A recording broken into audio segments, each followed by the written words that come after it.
Good day! I am a primitive Euornithine bird, don't you know?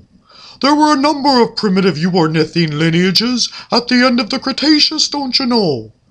And we slowly reduced the number of teeth in our jaws. At first, the front of our beaks were toothless, and then we lost all of our teeth altogether. And there were some other modifications of the tail so that the pygostyle became truly modern with a fan-like arrangement of feathers at the tip. Our fingers were reduced even further, and so our wings got to the point where you really couldn't see individual fingers or claws except in a few exceptional cases, don't you know? And so before the end of the Mesozoic era and that terrible mass extinction at the end of the Cretaceous, we primitive Euornithine birds had evolved a few modifications which modern birds would share, don't you know? There are a diversity of bird lineages which have survived to the modern day. Of this family tree of recent birds, the most primitive break in the family tree was that of the Paleognathus birds. These would include the flightless birds alive today and some tinamous in South America which can also fly. The Neognathus birds, they changed the roof of the mouth so that it had less of the reptilian form and evolved a new modified form which is shared with the majority of modern birds. Hello, I'm a songbird, and songbirds are the most common birds alive today. They are classified in an order known as Passeriformes.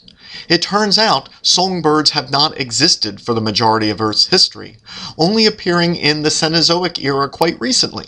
So the majority of history of life, and even the majority of history of birds, passed without a single songbird. We are not only the most successful group of birds alive today, we are also the last to have evolved. Now, there were a couple of modifications which evolved early in our group, which have helped to make us so successful. Our smaller size, our perching feet, and perhaps most significantly, the syrinx. This is a structure which allows us to produce sound, and this has helped us greatly with courtship as we have adapted to life's challenges. And so if one were to consider the traits of the songbirds, these did not appear suddenly, and the songbirds did not appear suddenly. But rather, some of these traits evolved in dinosaurs, some of these evolved in early Mesozoic birds, and some of these evolved in more primitive lineages of modern birds. And so that we see that bird evolution is really a story of a gradual unfolding of a great family tree.